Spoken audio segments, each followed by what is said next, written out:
Welcome to Kashrus Anytime. We will attempt to clear up somewhat the confusion of some educated kosher consumers regarding why is it that many in the know in the Kashrus industry keep away from star cash hashgachas. Now this includes very prominent Rabbonim, Kashrus authorities, etc.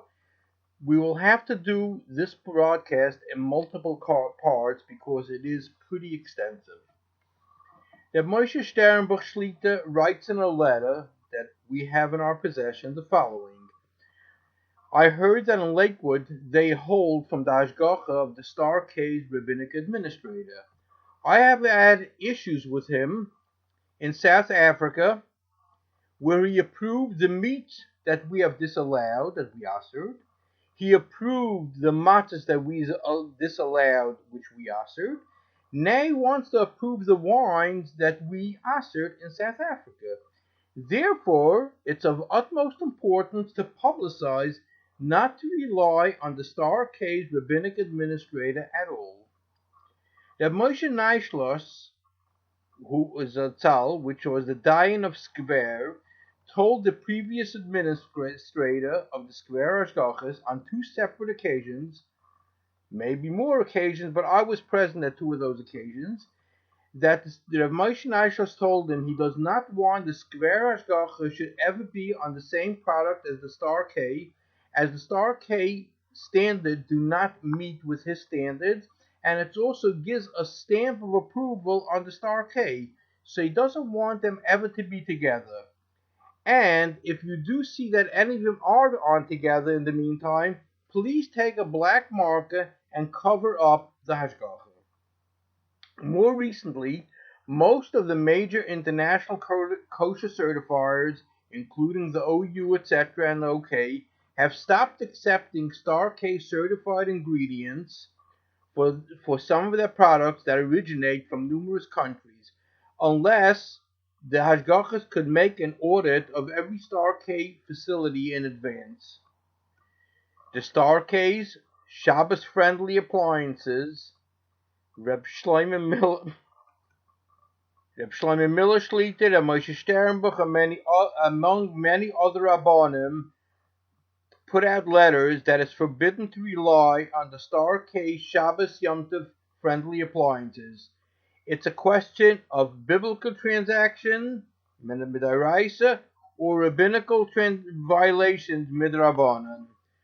Rabbi Avraham Rubin of Eretz Yisrael, very prominent in Hashgachas, did a thorough review of a Star K poultry shechita and concluded in his report there are very high percentages, 20% or more, of miscuts, nevelas, and treifas. Reb Shlomo Stern, the Debreciner Rav, and Reb Stein, the Foltachana Rav, and the head of the Karlstadt Bezdin, wrote an entire pamphlet called Reformat HaShchita regarding the Star K's lack of Kashrus standards and the major big disaster that they caused by the P&M beef shchita. The Star K's light bulb Bishul Yisrael, Rav Shmuel Wozner, Olav Shalom, replied, asked, is he an Orthodox rabbi? Reb Shlomo Zalman Auerbach said the Star K's light bulb Bishul Yisrael is one of the main causes of intermarriage Bisman Hazeh. I had 4 azmanas issued by a Bezdin of Kol Rabbonim to the Star K's president to come to Bezdin. The Star K refused to appear, and a sittiv against the Star K was ultimately announced. I went down to Baltimore to meet with Rav Kalevsky, who was the official Rosh of the Bezdin of the Vada Kashrus of Baltimore. By the way, he happened to tell me that never, ever did they ever ask him any shilas in Kashrus or anything pertaining to the Star K, even though he was the Rosh of the Bezdin of them officially. I went to discuss with him because it was discovered in the Star K can of tuna that had Mashgiach Tamidi on it, a Bishul Yisrael, etc. I found that there was clam in there. I took it down to a number of fishermen that were experts in fishing, a total of 7 of them in Point Pleasant and other areas. They all identified it as clam. So I went down to the Star-K's office in Baltimore to ascertain what's going on. And they were not able to find any report that a mashgiach did because they couldn't ascertain if there was a mashgiach there. Yet it said on the cans, on their label, it said mashgiach Tamidi and Bishul Yisrael. And I asked them, was this production, the date code on the can, is that an American date code where the month comes first, or was a European date code where the date comes first? Because this was done in a company called B&M Fish Company in Thailand. And I asked the Star K, do they do any non-kosher in that plant? They said definitely not. I said, could you tell me, how do you know they don't do? I was talking to Rabbi Schumann and Dr. Pollack, the president of the Star K.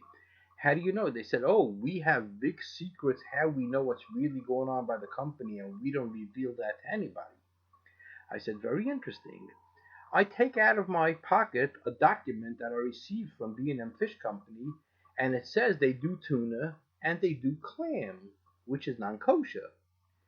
So Dr. Pollack says, could I have a copy of that? I said, absolutely not. You've been doing productions there for the last 3 years, and you don't have a copy from the company of what they do?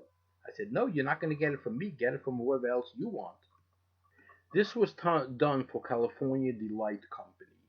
I basically was there interested, arguing with them and trying to get out to the bottom of the story of what's going on and how such a thing happened. And they couldn't ascertain if there was a mashgiach or anything else like it. They had no reports. They had nothing in the files. And I notified them about this a few days in advance, so they really should have had the report available. I was there a total of about 3 hours in their office. Not once did they offer a drink of water or anything else. It's interesting, in the Torah there's a taina, ala shaylo kidmu eschem balechem ubamayim. But evidently by the Star K those things don't really matter. So I made an appointment. I went down to see Rabbi Kalevsky to discuss this thing. And I also wanted to discuss with him another thing, that the false poultry, which was the Star K had a shechita there, that in my opinion it was very susceptible to nevelis and trephus. So Rabbi Kalevsky went and he called down the rabbinic administrator of the Star K, and we had a meeting. And at the meeting I explained these things about the tuna fish, the clam, etc., etc., and he doesn't know how it happened, he doesn't know why they don't have information, he knows really nothing about it, okay? And about the shechita, he says, no, he thinks it's a very, very mohudelik shechita, a very good shechita. So Rabbi Kalevsky says, look, Rabbi Shane, why don't you and the rabbinic administrator go up there to the plant, and either you'll convince him why it's nevelis trephus, the system, and he'll convince you. So the rabbinic administrator says, no, we can't have that done because the Star K doesn't allow Rabbi Shane into any of their plans. So I responded, I said, let me tell Rabbi Kalevsky that yes, when I was in the office, they told me that they're not going to let me into any of their plans. And I asked them why. They said, if you're going to see the kulas, the b'di'evet and heterim that we do in our plants, and then you're going to go tell the gas, we're going to be in trouble. So we'd rather not let you in into any of the plans. Which I must agree with them, because I would definitely publicize it, which I'm intending to do at this point also. I've been doing it for many years. So Rabbi Kalevsky says maybe you could find somebody that both of you could agree is an expert and let him go down and decide. So he turned to the rabbi of the Star K and he says, do you have anybody to suggest? And he says, no. So he turns to me and I said, yes, I suggest Rabbi Avram Rubin from Eretz Yisrael, who also does the OU Hashgachas in Eretz Yisrael. So Rabbi Kalevsky turns to the rabbi of the Star K and he says, do you know this person? He says, yes. He's most probably Bizman Azeh, the biggest mumche in Shchitas. And perhaps in Kashrus also. He says, I'm ready. He comes in, he says, I'm ready to, whatever he says, I definitely will accept that. So I made arrangements with Rabbi Genack to bring him in. And then the rabbi from the Star K decided he doesn't want to let this Rabbi Reuben be in the plant more than one day. Rabbi Reuben wanted to be there for 2 or 3 days, but he said, I'm allowing him one day. And Rabbi Reuben was a little bit reluctant because he says, you could make a hatzagah, you could make a show out of it for one day, but, after 2-3 days, that's it. So I told Rabbi Reuben, I said, look, if you have siyata d'shmaya, you'll find the issues in one day. If you don't have siyata d'shmaya, 2 or 3 days is not really going to make any big difference. So Rabbi Reuben ultimately came in. The rabbi from the Star K was there. A rabbi from the OU was there. He did his review. He spoke to the shachtim. He saw what he wanted. He was there a couple of hours. And basically he went back to that stroll. A few weeks later, comes in basically a report is sent in to Rabbi Genack of what's going on there in the Shechita, and was basically a very, very disastrous report where there was a lot of issues over there, and he basically came to the conclusion that there's approximately 20% or more of Nevel certifiers going out of the plant with the plumber of Star K as being kosher. Rabbi Genack sent a copy of that report to the Star K for their review. A few days later, Rabbi Reuben gets a call from the rabbinic administrator of the Star K, and he says, you think you can make some adjustments to the thing because it's written very, very powerful, and it really hurts us a lot of the way you wrote your report.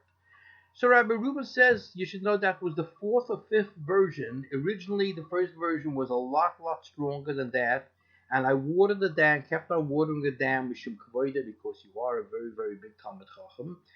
But this is the best that I could do. I can't even change one single word. So he says, look, I'm sending it in to you now. Please review it. Anything you could ease off on the thing. So Rabbi Reuben looks at the fax machine and he sees, yes, it is coming in.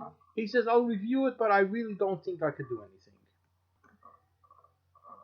And I called up Rabbi Reuben. I said, what's doing with the thing? So he says that he just got in a copy from the Star K of the report, and he's going to review the thing and see if he can make any changes, but he doesn't think so. I said, but let me tell you like this. Do not write any letters or anything until you talk to me, because you don't know the mentality of some of the Americana Rabbonim that there is over here. So please don't write anything. He calls me back about 2 hours later. He says, do you know, I found that there was about 4 or 5 forgeries that was done on the thing with changes. I was very upset. I said, I hope you didn't send a letter. He said, sure. I sent out a letter immediately to Rabbi Genack that I'm extremely upset that Inchi D'Loi Maili, people that are not proper people, Inchi D'Loi Maili, went and made ziyufim, forgeries, to my report. So I told Rabbi Reuben, I beg you not to write anything. He says, how can I leave such a thing without writing? What's your concern? I said, my concern is very simple. The Star K now, when somebody's going to ask them that they saw a copy of the report and there's a lot of problems in your shechita, so the Star K is going to respond, no, we have a letter from Rabbi Reuben that the whole thing is a forgery. And don't believe nothing of it. So Rabbi Reuben says they will never ever do such a thing. I say, that's what you think. I guarantee that's what they're going to do. And just as I've said, as time went, because I did have a copy of the actual report, and I publicized it to a number of Rabbonim, Kosher Rabbonim, and Shchitas, and other kind of things. They read it. They called up to find out what's going on. And he says, here, I have a letter I could show you that Rabbi Reuben wrote that the thing is a forgery. That's the way it goes. By the way, it's a number of issues that I've had other ones with them. I did send them out Hazmona from the Bezdin of Koil Harabonim. I sent that as 4 Hazmonas to the Star Case president to come to Bezdin, and they refused to come, and they basically just ignored everything like it.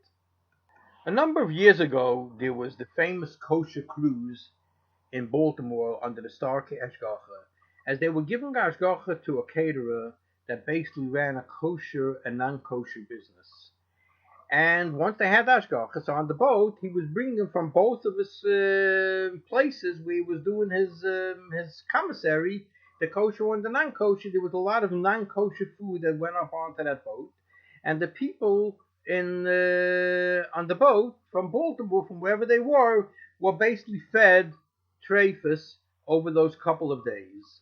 Ultimately, the rabbi from the Star K was called down to Agudas Rabbonim, and Agudas Rabbonim said that, there's a takana that you can't give ashgacha to somebody that's selling kosher and teif. You can't give ashgacha to him. There was such a takana made a number of years ago and was updated more recently. So the rabbi of the Star K says, look, I was a oinus. What should I do? The disaster happened. They said, no, this is not a oinus, this is a pshia. There was a takana from Agudas Rabbonim, and you broke that takana, and you had no right to break the takana. There was a caterer under the hashgacha of some Rabbonim in Monsey, and there was a bagel store in the Monsey Spring Valley area under the hashgacha of the Star K. And that bagel store called up this caterer, could you maybe take your bagels from me? So he called his Rav Machsher, and the Rav Machsher sent his mashgiach down to take a look what's going on there. He comes back to the Rav Machsher and he says, I have a problem to take from those Star K certified place because I see they're using the exact same trays as they use for the power of the bagels. They're doing also milchtige danishes on those same trays. So I can't use it because I can't have that the bagel should be milchigs when it's coming in over here, when we're running it, whatever, we'll use the bagel sometimes for other affairs, sometimes for parv. I can't have milchtige bagels. He says no. So this rabbi in Monsey went and called up the rabbinic administrator of the Star K, and he says, what's going on? This is what I found. He says, let me check it out. And he calls him back a few hours later, and he says, I checked it out. They are using different trays. He says, my mashgiach was there this morning, and he saw they're using the same trays. He says, I'm telling you that they are using different trays. And he was very stunned by that, and he saw that basically there's nobody to talk to, nobody's home. It got back to me, and I checked up what it is, and what happened was that the bagel store was notified by the Star K to please start using different trays. And this Rav Monsey didn't listen good what the rabbinic administrator in Baltimore told him. He didn't say they used in the past different trays. He says they're using in the future, they're using different trays. We corrected the problem. But it was very, very misleading statement, but that's standard. A company in the Baltimore area that was producing kosher beef, lamb, and veal that was under the Star K. It happened to be the Star K rabbinic administrator was also the kosher inspector for the city, and for about 9 years. And this shochet was basically making 90% of it was kosher, which is almost an impossibility. Yet the Star K did not stop him or anything else like it. Later, when they got in a different shochet, and his numbers were coming out to be at 45%, basically the question was, should the dishes be kosher or not? Was the Bezdin notified, etc., etc.? But basically, it just went under the wire and just continued, and they just ignored everything.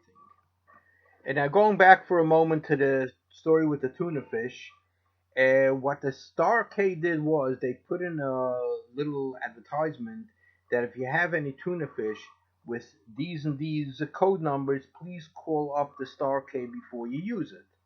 So somebody from France called up and said, what is the story with this thing? Because mind you, that they couldn't even find a report from Mashgiach of when it was made. So they told one from France, and they told other Rabbonim, well, it's not Bishul Yisrael, the production. It's a mistake on the can. They didn't tell them they found clam there. They didn't tell them any of these type of things. But it happened to be when I asked them the date, if it's an American date code, English date code, they asked me, Dr. Pollack asked me, why does it make a difference to me what kind of date code? I said, very simple. Tuna fish, I was in many tuna fish companies. Tuna fish is cooked twice. Once as a whole fish, hopefully they eviscerated before. And then again, once it's in the cans, it's retorted. It's put into the cans and it's put into a retort which basically is a pressure boiler that seals the cans and basically it does another recooking on it. So I said, if it's an American date code, then it was cooked on Shabbos and recooked on Sunday. If it's a European date code, then it means it was cooked the first time on Friday, second time on Shabbos. I would love to meet the Mashgiach that did the Bishul Yisrael and know how he did the Bishul Yisrael on Shabbos. That's why I'd like to know with the date code. The Star K basically came up with an idea of allowing to take a electric light bulb, incandescent, and connect it to a battery, screw it into an oven, and they called that to be Bishul Yisrael. And I happened to be by Reb Shlomo Zalman Auerbach when I, together with Reb Shlomo Zalman Auerbach, worked out a machine that basically can turn on ovens and boilers, etc., by telephone in order to have it to be Bishul Yisrael and Pas Yisrael, which Reb Shlomo Zalman Auerbach, the final version of it, basically he approved the thing. He was very good in electric. I've gone it through with him, and then I went to Reb Shmuel Bosner, and he also approved the thing to be used for Bishul Yisrael and Pas Yisrael, which is being used. So during the conversation with Reb Shlomo Zalman Auerbach, he mentioned this thing about the Rabbonim in America that are coming up with these heterim on these things, and he says, you know what I'm talking about, which I asked him if he's referring to the electric light bulb, which is Bishul Yisrael, and he said yes. I said, you mean the Rabbi from Baltimore? He says yes. He says, I got to tell you, he says, Chazal say that two things cause intermarriage. One is that they're not nizid in Bishul Yisrael, which is, he says, this is one of the biggest causes of intermarriage in the world because of this heterim that these people are coming up with Bishul Yisrael. And the second thing he says is wine, that the wine with a goy touching and not having it properly mevushal, which he says is also a very big problem over here with American Rabbonim. And we know from the letter from Rav Moshe Sternbuch that he was referring to that the Star K rabbinic administrator was now going to be matter the wine in South Africa that he assered. So basically, it from Reb Shlomo Zalman Auerbach came out that one of the biggest violators and causes of intermarriage in the world is caused by that heterim that the Star K is using. At an ACU convention, Association of Kashrus Organizations, which it happens to be that the Star K was very, very involved in forming this Association of Kashrus Organizations. It originally was called Association of Community Kashrus Organizations, but then they changed it just to Association of Kashrus Organizations. They were very involved. And it was very interesting why they were so involved with it, but it really was made a lot for the Star K to be able to hide behind the veil of secrecy, that people shouldn't know exactly what they're doing, and they'll pick up all the problems they'll pick up from there. They're not going to go along with any of takonas that are being made, such as there was a takana that ACU wanted to make, and all the other Kashrus organizations agreed to, that you don't take over another hashgacha that dropped it unless you have in writing from the previous one that there was no issues of Kashrus, otherwise you don't take it over. But the Star K says, no, we're not going to be bound by that, because the reason why you had Kashrus issues is because you don't know how to give hashgachas. We are way, way superior than all of you. We know how to give hashgachas. That's why we're not going to have any of those problems. I was sent down a number of years ago. I was sent down on by the OK to check out a plant that was doing flavors. And I went down and asked the plant owner, were you ever under any other hashgacha? And he says, yes, I was under the Star K. I say, and what happened now? He says, well, what happened was that one of the companies that I supply flavors to owed money for hashgacha to the Star K, and they didn't pay. So the Star K told me that I shouldn't sell them any more product because they want to put pressure on them to be able to pay off their bill. But I had orders from them from previously, and I couldn't really not fill those orders. I maybe wouldn't take any further orders, but I filled those orders. And the carte found out that I filled the orders, so they went and they pulled the hashgacha. So I'm left basically without hashgacha at this point. So I'm going through his storeroom, and I noticed there canisters from Coca-Cola and 7-Up.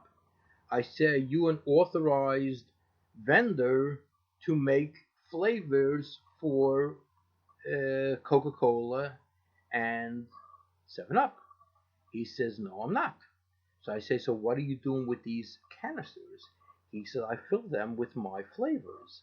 And I was kind of shocked. I said, aren't you concerned about Coca-Cola? He says, well, what happened was Coca-Cola found out that that's what I was doing. They followed my trucks to every single one of the places till they had a complete list of where I was delivering. And they sued me in court. I happen to have lost in court the case. Of course, I was definitely violating it. And the judge fined me $500,000, but he made the payout to be over 20 years, which is $25,000 a year. He says, Rabbi, for $25,000 a year, I'm not going to stop filling Coca-Cola and 7-Up containers.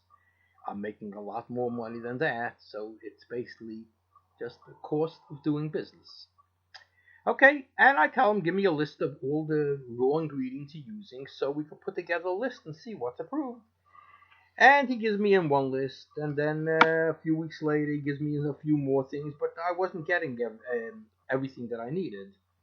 While I was there, by the way, there was a chemist that was developing flavors for him.